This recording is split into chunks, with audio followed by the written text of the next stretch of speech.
Morbi LCB તથા parole flow સ્ક્વોડના staff કાર્યરત હોય તે દરમિયાન મળેલ બાતમીને આધારે માળિયા તાલુકાના વીર વિદરકા ગામના પાટિયા પાસે આવેલ પરંપરા હોટલના ગ્રાઉન્ડમાં અમુક કિસ્મો દ્વારા ટેન્કરમાંથી ગેસનું કટિંગ કરી ગેસનો જથ્થો ગેસના સિલિન્ડરમાં ગેરકાયદેસર ભરી તે કાળા બજારમાં વેચવાની પ્રવૃત્તિ કરતા હોય, જેથી આ અંગે બાતમી મળી અને બાતમીને આધારે રેડ કરી એક કિસ્મને 5,64,106 ના મુદ્દામાલ સાથે પકડી પાડી અન્ય 3 ઇસમો મળી કુલ 4 આરોપીઓને ઝડપી પાડી આગળની કાર્યવાહી હાથ ધરી છે. કેશવ કુમાર યાદવ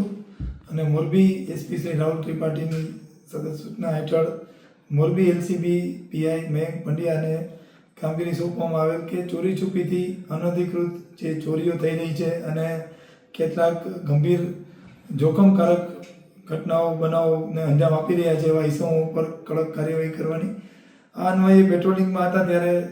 પીએસઆઈ બીડી ભટ્ટ, એસઆઈ પટેલ અને વીએન પરમારની ટીમ અલગ અલગ જગ્યાએ પેટ્રોલિંગમાં હતી ત્યારે માળિયા તાલુકાના વીર વિદરકા ગામે પરંપરા હોટલના ગ્રાઉન્ડમાંથી અનધિકૃત રીતે ગેસ કટિંગ કરતી ટેન્કર અને અલગ અલગ મુદ્દામાલ સાથે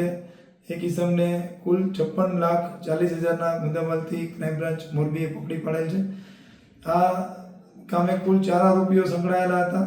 અને 4 આરોપીઓ વિરુદ્ધ ગુનો દાખલ કરેલ છે, જેમાં પકડાયેલ આરોપી સાજન ઉર્ફે શરીફ ખાન પઠાણ, ઉંમર વર્ષ 21, હાલ પરંપરા હોટલ વીર વિદરકા ગામવાળો મુખ્ય આરોપી છે. તદુપરાંત પકડવાના બાકીમાં ટેન્કર અને બોલેરો પિકઅપ ગાડીના ચાલક અને બોલેરો ગાડીનો એક બીજો ચાલક જે રેડ દરમિયાન પોલીસને જોઈને નાસી ગયા હતા.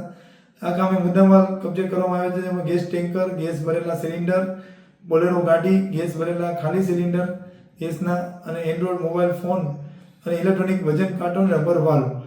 આ બધું જે કામ હતું એ એકદમ ઓર્ગેનાઇઝ તરીકેથી કરવામાં આવતું હતું, તો ખૂબ જ જોખમી હતું. જે ગેસની મોટી ટેન્કરમાંથી નાના ગેસના બાટલા ભરી અને અનધિકૃત રીતે વેચાણ કરવાનું આ કામ હતું, જે એલસીબીએ પકડી પાડીને ખરેખર એક જીવન રક્ષક કાર્યવાહી કરી છે.